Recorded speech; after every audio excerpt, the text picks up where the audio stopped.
সেইখানে গিয়ে দেখে গাছের নিচে এক অদ্ভুত সোনালী রঙের দণ্ড পড়ে আছে। সে সেটাকে হাতে তুলে নেয়। আরে, এটা কি জিনিস? এমন ধাতব জিনিস আমি তো আগে কখনো দেখিনি। আর কি অদ্ভুত ভাবে চকচক করছিল। হাতে নেবার পরেই আলোক রশ্মি নিভে গেল। কি জানি বাবা, যাই হোক, এটাকে নিয়ে বাড়ি যাই।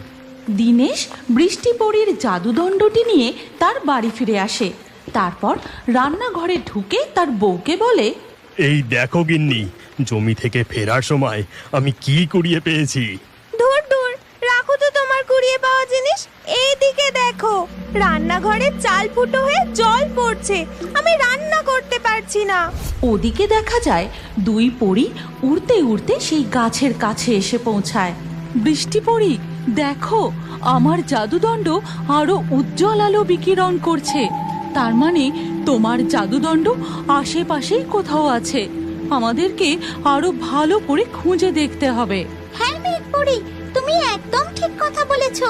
আমারও তাই মনে হচ্ছে। আমার জাদুদণ্ড আশেপাশেই কোথাও আছে, কিন্তু ওটা কারোর হাতে পড়ে যায়নি তো? তাহলে মহা বিপদ হবে। ওদিকে দিনেশদের রান্নাঘরের চাল থেকে বৃষ্টির জল পড়তেই থাকে। তাতে উনুনটাও গেছে নিভে। এবার আমি কি করে রান্না করি বলো তো? পেট তো আর কথা শুনবে না, খাওয়া দাওয়া তো করতে হবে। কবিতা, আমি বলি কি, আমাদের বাড়ির পাশে যে চালাঘরটা আছে, ওখানে তো একটা উনুন আছে। আজ বরং তুমি বাইরের ওই চালাঘরেই রান্না করো। আর কি কোনো উপায় আছে নাকি? ওখানেই রান্না করতে হবে।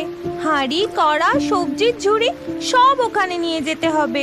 তুমি বরং সবজির ঝুড়িটা বাইরে চালাতে দিয়ে আসবে, চলো। হ্যাঁ হ্যাঁ, এক্ষুনি দিয়ে আসছি, তোমাকে কোনো চিন্তা করতে হবে না। এরপর দিনেশ তার হাতের দণ্ডটি সবজির ঝুড়ির মধ্যেই রেখে দেয়। তারপর ঝুড়িটি নিয়ে বাড়ির বাইরে ওই চালা ঘরে দিয়ে আসে। আর কবিতা সেখানে উনুন জ্বালিয়ে রান্না করতে শুরু করে। ও কবিতা, আজ কি রান্না করছো গো? ভালো মন্দ কিছু রাঁধো না। কতদিন লাউ চিংড়ি ইলিশ মাছ ভাজা দিয়ে ভাত খাইনি। উফ, ভেবেই একেবারে মুখে জল চলে এলো। তোমার খাবার শখ বলিহারি। একবার চারিদিকটা তাকিয়ে দেখো, একেবারে সমুদ্র হয়ে গেছে। চারিদিকে কত জল জমে গেছে। আজ শুধু ভাত আর তরকারিই হবে। তাই রাঁধো, কি আর করা যাবে। কিন্তু এই বৃষ্টির মধ্যে উঠোনে এই জমা জলে যদি চিংড়ি আর ইলিশ মাছ ঘুরতো, তাহলে ওইগুলোই ধরে আজ রান্না হয়ে যেত। হ্যাঁ হ্যাঁ, তাই আর কি। উঠোনে